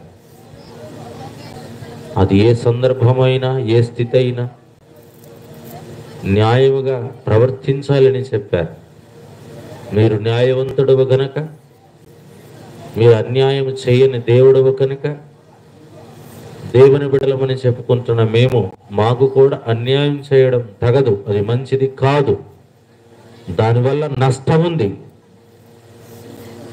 ప్రభు వీలైనంత మట్టుకు ఎవరిని ఎక్కడ మేము అన్యాయం చేయకుండా సహాయపడండి. అన్యాయం ద్వారా వచ్చినది మాకెంతో నష్టాన్ని తీసుకొని వస్తుంది, మాకు శాపాన్ని తీసుకొని వస్తుంది. ఇతరులకు అన్యాయం చేయడం, అన్యాయం చేద్దామని తలంచడం, కొన్నిసార్లు ఎవరి తల మీద చేపెట్టాలని ఎదురు చూస్తుంటాం. అంటే వాళ్ళ దగ్గర ఉన్నది తీసుకోవడానికి, వాళ్ళను మోసం చేయడానికి. దేవుని గ్రంథం సెలవిస్తుంది, ఎవరికి అన్యాయం చేయొద్దని సెలవిస్తుంది. మా జీవితాల్లో కొన్నిసార్లు దేవా ఇతరుల మీద చిన్న చూపు, సరిగా ప్రేమించలేకపోవడం, తోడుకోడళ్ళ మధ్య, అత్తాకోడళ్ళ మధ్య, తల్లి కూతుర్ల మధ్య, స్నేహితుల మధ్య, బంధువుల మధ్య, ఆత్మీయుల మధ్య ఉన్న వైరాలను తొలగించేసేయండి. అందరినీ సమాధానపరచమని కూడా ప్రార్థన చేస్తున్నాం. మేము ఈ లోకంలో జీవిస్తున్నాం ప్రభా. మేమేం చేస్తామో అది మా తల మీదకి వస్తుంది. మేము మంచి చేస్తే మంచి మా తల మీదకి వస్తుంది. మేము చెడు చేస్తే చెడే మా తల మీదకి వస్తుంది. మేము ఈరోజు ఏం చేస్తామో రేపు మేము అది అనుభవిస్తాం. మంచి చేస్తే మంచిని అనుభవిస్తాం, చెడు చేస్తే చెడుని అనుభవిస్తాం. ఎవరు చూడడం లేదు లేని, ఎవరు అడుగుతారు లేని, నేను ఎవరికి చెప్పాల్సిన అవసరం లేదని మా బ్రతుకును కొనసాగిస్తే దేవుని కన్నులు మమ్మల్ని చూస్తున్నాయి, మా నోటిని చూస్తున్నాయి, మా చేతులను చూస్తున్నాయి, మా కళ్ళను చూస్తున్నాయి, మా చెవులను చూస్తున్నాయి మీ కళ్ళు. ప్రభువా, ఇవన్నీ కూడా మీకు ప్రతిష్ఠిస్తుంటున్నాం. మా మాటలు, మా చూపులు, మా నడక, మా ప్రవర్తన దేవా మేము దోషులం కాకుండానట్లు చేయమని కూడా ప్రార్థన చేస్తుంటున్నాం. తిరిగి ప్రభువా, పాతాళానికి, భయంకరమైన వేదనకరమైన స్థలానికి వెళ్ళవలసిన మమ్మలను రక్షించుకున్నారు. వాక్యం వినిపిస్తున్నారు, వాక్యం ద్వారా మమ్మల్ని కడుతున్నారు. అందుని బట్టి స్తోత్రాలు. తిరిగి ప్రభువా, ఈ సమయంలో కూడా మరి కొన్ని మాటలు నేర్చుకోగలిగిన, అన్యాయం చేసిన వారు అన్యాయం ద్వారానే నాశనం అవుతారని, అన్యాయం చేయకూడదని, దేవుడు ఎప్పుడు అన్యాయం చేయలేదు ఎవరికి. దేవుని బిడ్డలైన మేము న్యాయం కొరకు పోరాడాలి, న్యాయం చేయాలి, న్యాయం చెప్పాలి. మేము ఎవరిని కూడా అన్యాయంగా మోసం చేయకూడదు. ప్రభా జ్ఞాపకం చేసుకోండి. ఆ కుటుంబం చిన్న చూపు చూశారు. ప్రభువా, ఏముందలే అనుకున్నారు, మమ్మల్ని ఏం చేస్తారులే అనుకున్నారు. దేవా, నష్టపోయారు ప్రభువా. మేము నష్టపోకూడదని, మా బ్రతుకులు బాగుండాలని, మా పిల్లలు బాగుండాలని, తల్లిదండ్రుల దోషం పిల్లలకు రాకూడదని, మా జీవితాలు బాగుంటే మా పిల్లల భవిష్యత్తు బాగుంటుందని చెప్పారు. ఈరోజు మా పిల్లలకి ఏమి నేర్పిస్తున్నా వాళ్ళ భవిష్యత్తును నిర్ణయించే పరిస్థితి మా జీవితంలో ఉంది. ఈరోజు మా నడక ఎలా ఉంది, మా ప్రవర్తన ఎలా ఉంది, మా జీవితం ఎలా ఉంది. ప్రభు, మా పిల్లలకు మేము నష్టం ఇవ్వకుండా, శాపాన్ని ఇవ్వకుండా సహాయపడు. గెహజీ తను తప్పు చేసి, ప్రభు తను దొంగిలించి, తను అబద్ధం చెప్పి, ప్రభు కుష్ఠరోగం తెచ్చుకుని కుటుంబం దగ్గరికి వెళ్ళాడు. భార్య, పిల్లలు దేవునింటి నుంచి గెహజీ ఆశీర్వాదాలు తీసుకొస్తున్నాడని తలుపు తీస్తే శాపాలు తీసుకొచ్చాడు. ప్రభు, దేవుని సన్నిధి నుంచి మేము ఏం తీసుకుని వెళ్తున్నాం? మా కుటుంబానికి ఇవ్వడానికి ఆశీర్వాదమా శాపమా? మా ద్వారా మా కుటుంబాలు దీవించబడాలి కానీ శపించబడకూడదు. కనికరించమని బిడ్డలందరినీ దీవించమని, వారిలో ఉన్న ఆశీర్వాదం ఇతరులకు అంటున్నట్లు చేయండి, ఇతరులకు వ్యాపించినట్లు చేయండి. ఆశీర్వాదం తగినట్లుగా నడుచుకోవడానికి మాకు సహాయం చేయండి. అవును ప్రభు, దేవునికి భయపడే జీవితం. అందుకని మీరు ఇస్సాకును ఆశీర్వదించారు, యాకోబును ఆశీర్వదించారు, అబ్రహామును ఆశీర్వదించారు, యోసేపును ఆశీర్వదించారు. ఈరోజు మేము భయపడి బ్రతకటం ద్వారా, దేవుని భయం కలిగి జీవించడం ద్వారా ఆశీర్వదించబడతాం. అలాగన బిడ్డలను దీవించమని, తిరిగి రాత్రి కోడిక కొరకు ప్రభు ఆ బిడ్డలు అలసిపోయారు, అయినప్పటికీ త్వరగా వెళ్ళి మీటింగ్ ముందని చెప్పి స్నానాలు చేసుకొని సిద్ధపడి 7 గంటలకు పాటలకే రావాలి, కలిసి పాడాలి.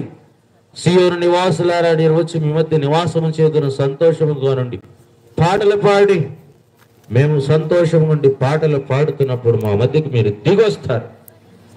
దిగొచ్చిన ప్రభుని సేవించాలి. బిడ్డలందరూ ఎవరికి వారి త్వరగా పనులు ముగించుకొని ఈ 2వ రోజు రాత్రి చివరి కోడికకు రాగలుగుటకు సహాయపడండి, దీవించమని కోరుతూ, ఇంతవరకు సహాయపడిన దేవాన్ని స్తుతిస్తూ, బిడ్డలను మీ వాక్యానికి అప్పచెప్తూ యేసు ప్రభు నామములో ప్రార్థించి అడిగి వేడుకొనుచున్నాము తండ్రి, ఆమేన్. మన తండ్రి అయిన దేవుని ప్రేమ, ఆయన కుమారుడు మన సొంత రక్షణ యేసుక్రీస్తు ప్రభువారి కృప, పరిశుద్ధాత్మ దేవుని కనీని సహవాసం మనకును సకల పరిశుద్ధతను సార్వత్రిక సంఘమునకు ఇప్పుడు ఎల్లప్పుడూ సదాకాలం ప్రభుత్వ వరకు తోడయుండి నడిపించునుగాక, ఆమేన్. Praise the lord. అందరికి వందనాలు, ఒకరికొకరు వందనాలు తెలుపుకొని వెళ్ళండి. 7 గంటలకు ఖచ్చితంగా రండి. 7 గంటలకు ఖచ్చితంగా గంట ఉంది కనుక చాలా టైం ఉంది, ఇబ్బంది లేదు. గంట అంటే 60 నిమిషాలు ఉంది. స్నానం చేయడానికి, పనులు ముగించుకోవడానికి 20 నిమిషాలు సరిపోద్ది. ఇంకా త్వర ముగించుకొని 7 గంటలకు త్వరగా మనం వచ్చి కూర్చుంటే మళ్ళీ రాత్రి చివరి కోడికను మనం అనుభవిస్తాం. యోనా గారు